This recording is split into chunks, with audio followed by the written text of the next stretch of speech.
Now we're off to Waitaha, Canterbury, where harvesting is in full swing at a commercial walnut orchard near Lincoln.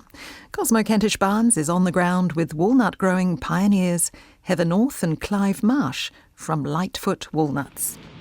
We're in one of our walnut blocks. The trees are around 25 years old now, so they're getting quite big. Fairly complete canopy over the block. So it's a bit like wandering around in a woodland these days. Yes, and we can hear a harvester on the other side of the orchard.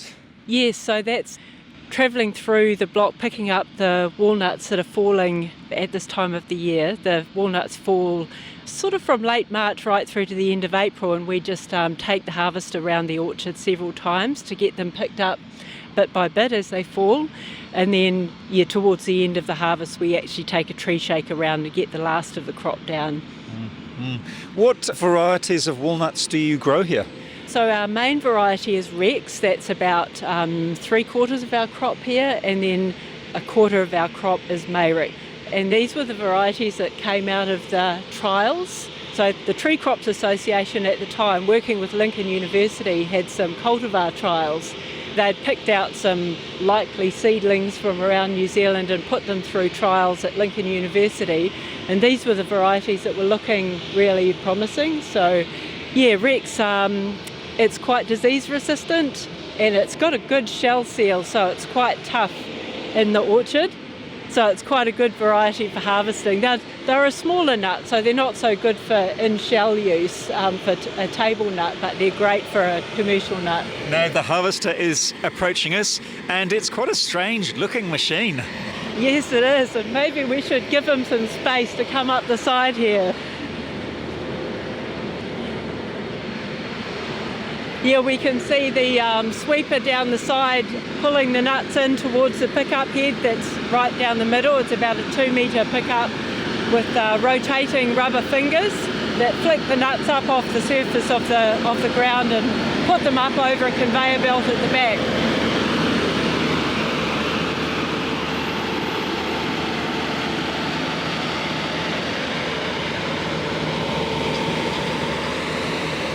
There we are, it's heading down another row now.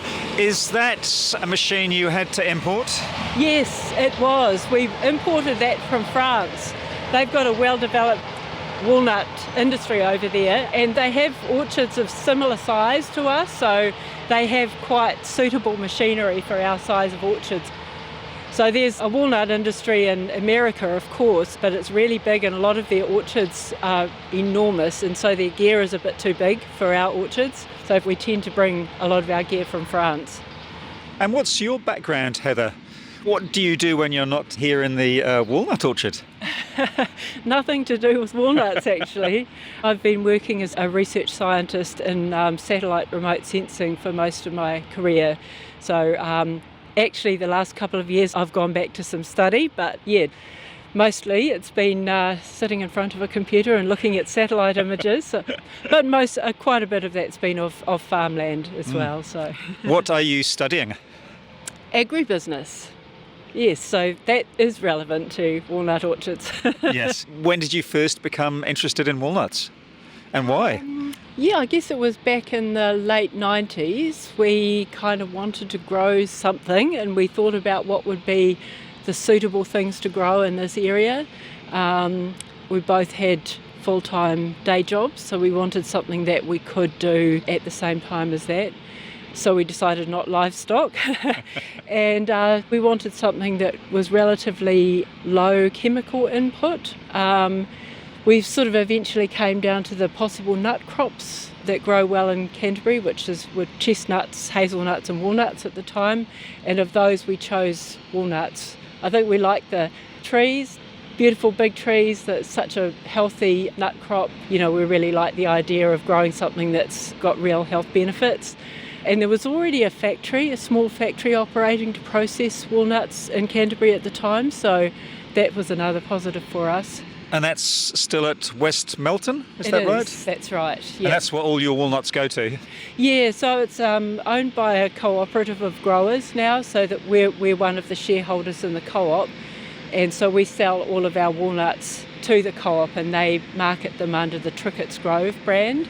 Now, Clive Marsh is here too, and Clive is your business My partner? business partner, yeah.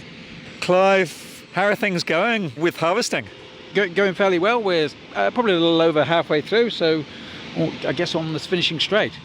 So how many hectares did you initially plant here in trees? We planted it bit by bit. I think we did kind of 1 hectare in the first year. We were having to establish shelter in a lot of the block prior to planting. So it took us 4 or 5 years to get to 16 hectares and doing kind of 3 or 4 a year. And are the trees here up to full production now? Yeah, pretty much, yeah. We're actually thinning out the orchard. So we planted the trees at 7-metre centres so that initially we would get good production when the trees were small. And then after maybe 15 years, the canopy all started to touch and they started to shade each other out. And when they get to that stage, you need to thin them out to let sunlight into all sides of the tree.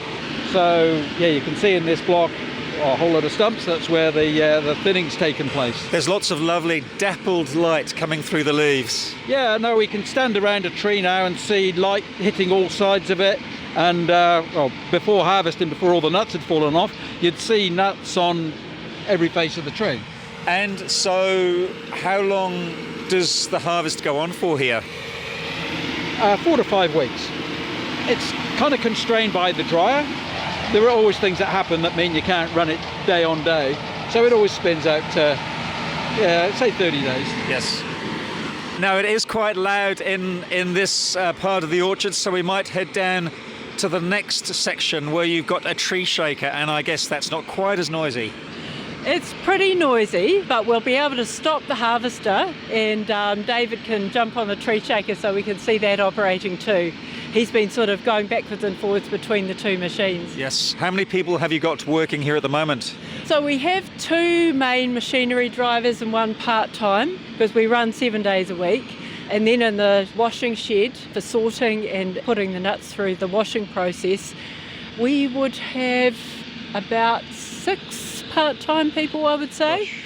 Some people are working sort of full-time and other people a couple of days a week. Some of the school students are just sort of doing weekends and things. So it's quite full on. Yeah, we do need a fair few people at this time of the year. So you've got a mixture of students and more professional machine operators. Yes, that's right. Yeah. Now with the volume of crop that we have now, we do need people who are skilled machinery drivers for the harvester and the tree shaker.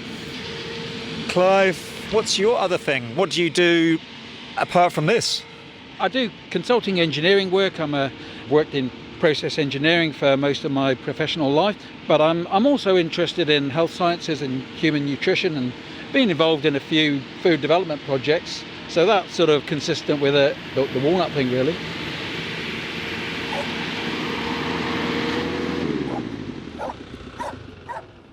Now, David, you are about to crank up the old nut shaker. How would you describe it?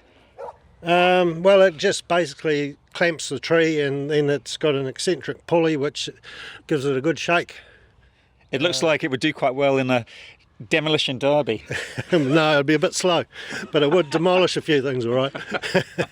And I guess it's got a bit of power. It does the job. It's got an old Chrysler engine in it, but on a hot day it gets quite sauna-like in there. Yep, I can imagine. Yeah, it's got a big cage on the front and back. Yeah. So you're well protected. Well, it's only really nuts that are falling down, but you need to keep them off you. And Heather, you were saying that you bought this from a grower in California. Yes, it was off a almond orchard in California. But yeah, definitely a second-hand machine, this one. But as David said, it really does the job. It does a great job of shaking these trees. And this, what, dates back to the 1970s? 1970s, yeah, that's right. Yeah, so it's got a big boom out the front with a big clamp that clamps onto the trees and basically sets up a vibration in the tree. So it's not sort of dragging the tree backwards and forwards. It's just putting a vibration through the tree to shake the nuts off. So David's going to basically drive backwards through the orchard so that he's not driving over the nuts that he's just shaken down. And then he's going to go to each tree and shake one after the other. And David, how long have you been doing this for? Probably, I don't know, 6-7 years. How did you hook up with Clive and Heather? It was probably through Clive's father-in-law, actually. But I'm an ex-farmer. Is it nice to keep your toe in the water? Oh, a little bit. Yeah, it gives me a job to do. Where did you used to farm? Just south of Rakaya. So it was a mixed farm, sheep and cropping. Yes. And some onions. Nice. And so you'd be very familiar with machines like this? Well, not particularly this, but at least machines. We used to have an onion harvester, which was probably even a bit more complicated than this. But, yeah, it's good. And how satisfying, harvesting all these delicious nuts? Yeah, well, it is. It's nice to make a good job. It's the aim of my job. Can you use this machine, Heather? I've used it when we first got it, but I never got that good at it. David's definitely the expert. I can see what you mean about David having to back through the trees because there are already walnuts on the ground. There are, yes. So he's already put the harvester down every second row so that he could clear a space for the shaker. Oh my gosh, we can feel the vibration in the ground. That's right. Yes, you can feel it right through the orchard now, coming to this tree here.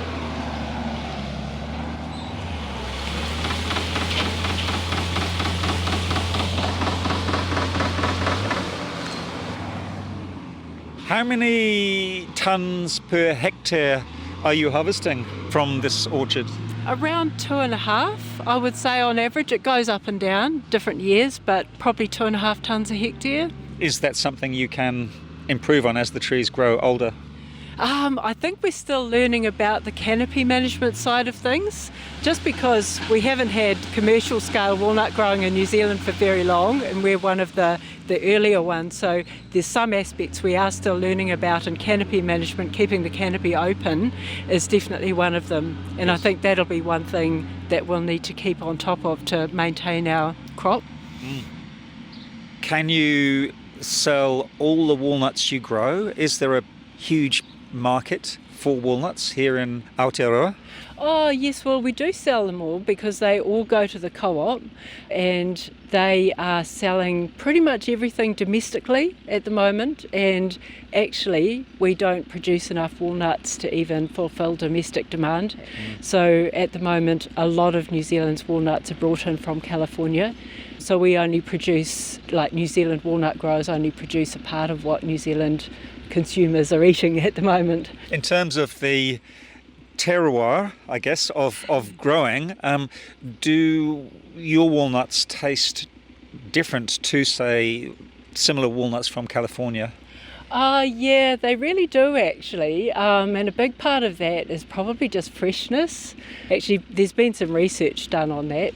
Clive probably knows a bit more about the detailed results of that, but yeah, Lincoln University's done some actual taste testing. Clive, tell me about those taste tests. What did they uncover?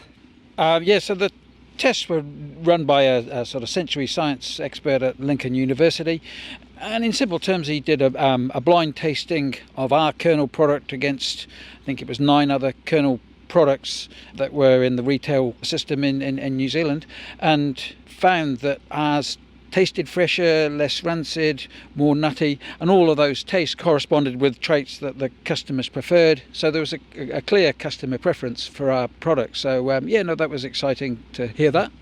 Now, do you add value to your walnuts? Do you make oil or any other products? The co-op does. The co-op does? Yeah. The co-op presses the oil out and sells that. They've got a walnut butter, which is about to be launched. Oh, how delicious. Yeah, I think is real nice tasting. It's kind of like almond butter. And when you press the oil out, what's left behind is a protein-rich flour, and we're looking at the amino acid profile in that and what the benefits of that are. And just with the growth in interest in plant proteins, I think that's going to sit quite nicely in that space. So you've got your protein isolate and your oil. Shall we head over to the farmyard where your walnuts are being washed and processed? Yes, sounds great.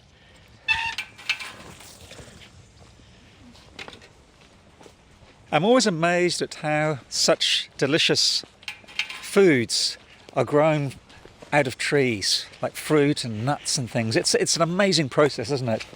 Yes, it really is. It's quite magical to see them growing through the year. See all the processes bit by bit until you get that final product at the end. Why do you think walnuts have such a hard shell? I don't know. There's probably some good reason about trying to ward off possums and rats and all sorts of things. I don't know where that comes from. I'm sure it's to do with reproduction. So the way that a walnut tree reproduces is the nut falls off, rolls into the ground, gets covered with soil, and a new walnut tree grows. So if you didn't have the hard shell, somewhere along the line that embryo, the walnut kernel, wouldn't be safe and couldn't grow. Everything has a purpose. Now David has a big bucket full of walnuts that he's about to tip into the trailer. Yes, so the harvester bin's going up on its hydraulics, and then the whole bin will tilt and send a load of walnuts into the trailer.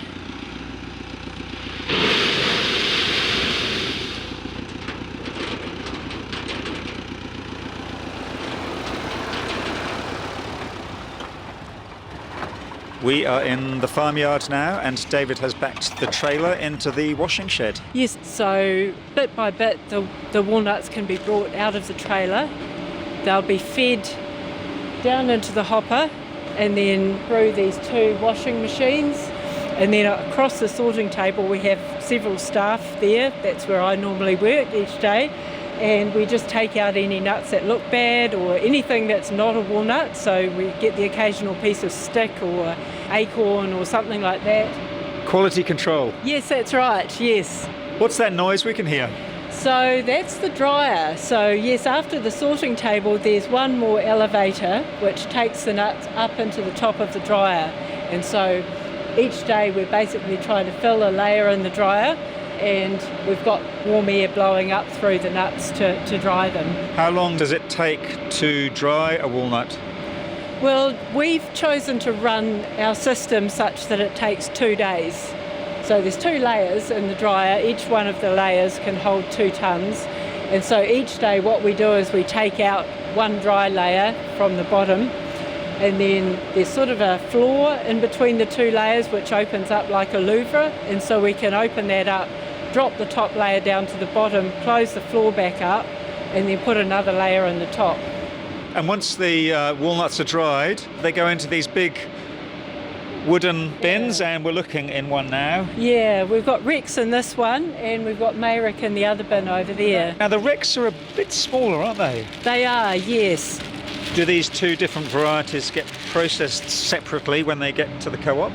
Yeah, up to the point of kernel extraction, they're kept separate because we get paid on kernel supplied. It's our kilograms of milk solids, it's our kilograms of kernel. And is there anything you can do with the shell byproduct? We're looking into it. It's being used in the landscaping industry, and it makes a good mulch, and so it's not a difficult waste product to get rid of. It's used as a filter media for certain pollutants that you're trying to filter out of water. So that might be a way to go. Yes. So when are these bins being picked up? We send them in bit by bit as the factory requires them. So we store them in shipping containers here, and then we just send them in by the truck, basically 24 bins at a time as they require them. Oh, so they don't go all together over the next week or so? No, that's the thing. They do store, as long as we get them properly dried down to the required moisture content. And so it just means that the factory can just steadily process them right through the year, just cracking them as required. But as long as they're properly dried in the shell, they store and stay fresh really well.